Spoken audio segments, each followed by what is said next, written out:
Hello friends, आज हम बात करते हैं स्लो डाइजेशन के बारे में।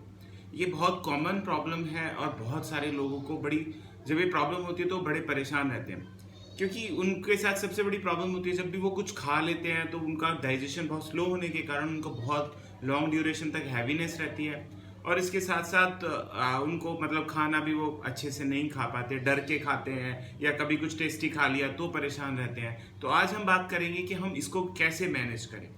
सबसे पहले हमें समझना चाहिए कि ये जो स्लो डाइजेशन है इसके पीछे बहुत सारे अंडरलाइन कॉज होते हैं। अपने पर्सनल सबके अपने अपने होते हैं, बट एक जर्नल होता है कि स्लो डाइजेशन में, क्योंकि डाइजेशन एक पूरा प्रोसेस है, बहुत सारे ऑर्गन इसमें इन्वॉल्व होते हैं, जैसे स्टमक है, लीवर है और इंटेस्टाइन। तो अगर इनमें से किसी में कोई प्रॉब्लम होती है या कोई वीकनेस होती है तो उसका एक सबसे मेजर इम्पैक्ट स्लो डाइजेशन पे पड़ता ही है। तो हम सबसे पहले तो हमें ये समझना चाहिए कि अगर हमारा कोई ऐसा बॉडी में ऑर्गन में प्रॉब्लम चल रही है, मान लो किसी का फैटी लीवर है, तो उसको अपने फैटी लीवर के लिए ट्रीटमेंट प्रॉपर लेना चाहिए। या किसी को स्टमक रिलेटेड कोई प्रॉब्लम चल रही है तो उसका ट्रीटमेंट करना चाहिए।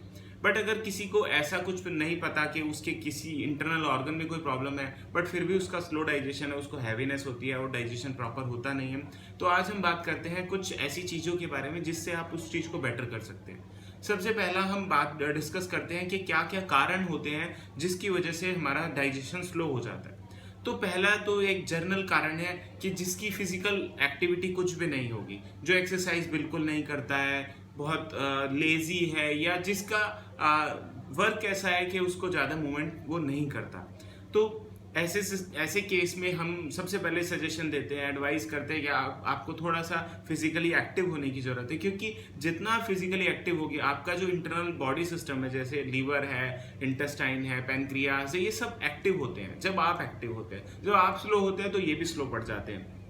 तो हम उनको एडवाइस करते हैं, आपको भी एडवाइस करते हैं, अगर आपका स्लो डाइजेशन है और आपका लाइफस्टाइल ऐसा है कि आप फिजिकल कुछ नहीं करते, तो आप अगर वॉक कर सकते हैं तो बहुत अच्छा है। अगर कोई भी चीज़ पॉसिबल नहीं है तो आपको थोड़ा माइंड में रखना चाहिए कि मेरे को एक्टिव रहना है।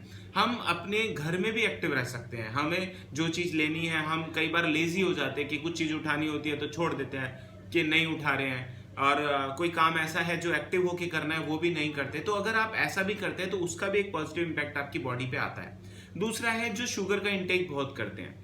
शुगर क्योंकि आजकल तो ऑलमोस्ट सारी चीज़ों में शुगर होती है। मिठाई हम खाते हैं उसमें शुगर होती है, हम बहुत सारी चीज़ें ऐसी लेते हैं जिसमें हमें पता भी नहीं तो अब फिर भी शुगर होती है। चाय पीते हैं उसमें शुगर होती है, कोई शेक पीते हैं उसमें शुगर होती है, गर्मियों के सीज़न में रूह अफ़ज़ा लेते हैं उसमें शुगर होती है, सर्दियों के सीज़न में जो मिठाइयाँ खाते हैं, या रसगुल्ला हो गया या गुलाब जामुन के साथ आपका हलवा हो गया, कोई भी चीज़ ऐसी जो मिठाइयाँ हम खाते हैं उन सब में शुगर होती है। शुगर के एक साथ सबसे बड़ी प्रॉब्लम क्या है कि शुगर जब बॉडी में टूटती फूटती है या डाइजेस्ट होती है तो वो बी कॉम्प्लेक्स को बहुत ज़्यादा यूज़ करती है।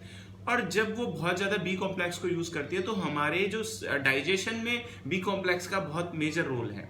नर्वस सिस्टम को भी हेल्दी रखने में बी कॉम्प्लेक्स बड़ा हेल्प करता है, साथ में हमारे डाइजेशन को हेल्दी रखने में बी कॉम्प्लेक्स बहुत काम करता है। अब जब आप शुगर इनटेक ले रहे हैं, बहुत ज़्यादा ले रहे हैं, या दिन में 4-5 बार चाय पी रहे हैं, तो ये जो शुगर है इसकी वजह से जो आपका बी कॉम्प्लेक्स है वो डाउन जाएगा, और बी कॉम्प्लेक्स बॉडी में कम होने से आपका मेटाबॉलिज्म अपने आप कम हो जाता है, या आपका डाइजेशन बहुत स्लो हो जाता है। तो हमें सबसे पहले अपने शुगर इंटेक को भी रिड्यूस करना चाहिए। शुगर खाली टेस्ट के लिए तो अच्छा होता है, बट इंटरनल किसी भी बॉडी के लिए अच्छा नहीं होता है। इंस्टेंट एनर्जी तो देता है, बट वो इंस्टेंट एनर्जी के साथ जो आपका रूटीन का एक नॉर्मल एनर्जी सिस्टम होता है, जो बॉडी की जैसे एनर्जी रहती है, मान लीजिए आप मीठा खाते हैं, आपको जस्ट तो एनर्जी लगेगी, आपको तुरंत तो एक्टिवनेस फील होगी, बट आप पूरा दिन लेथार्जी रहेंगे।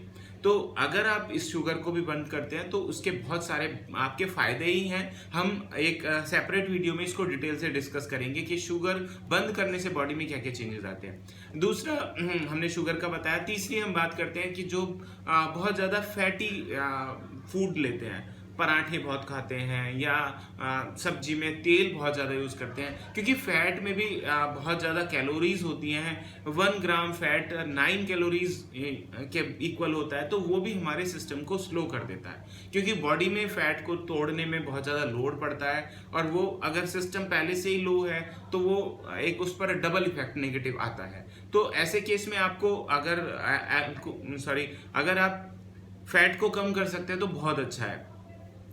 फैट को कम करने से बॉडी फैट में भी एक तो पॉजिटिव इम्पैक्ट आता है, दूसरा आपके, क्योंकि आप फैट कम करते हैं तो जो आप खाते हैं बॉडी उसको जल्दी से पचाने की कोशिश करती है। अदरवाइज आप ऐसी चीजें खाते हैं जिसमें फैट है तो बॉडी फैट को भी पचाने में इतना ज्यादा टाइम लगा देती है कि वो जो नॉर्मल खाना होता है वो मुश्किल से पचता है और इंडाइजेशन और बहुत सारी ऐसी प्रॉब्लम्स होती हैं। इसके साथ साथ हम पानी का इंटेक का भी बहुत ज़्यादा ध्यान रखना चाहिए। वाटर इंटेक अगर हम बहुत कम करते हैं, मैंने पहले भी बताया कि हमारा जो स्टमक है या ये पूरा ट्रैक है, इसमें एक वाटर का मेजर इम्पैक्ट है। अगर आप पानी बहुत कम कर पीते हैं तो जो हमारा डाइजेशन रहता है वो बहुत अच्छा नहीं रहता, क्योंकि हमारा हम जो खाना सॉलिड खाते हैं वो हमारे स्टमक के बाद इंटेस्टाइन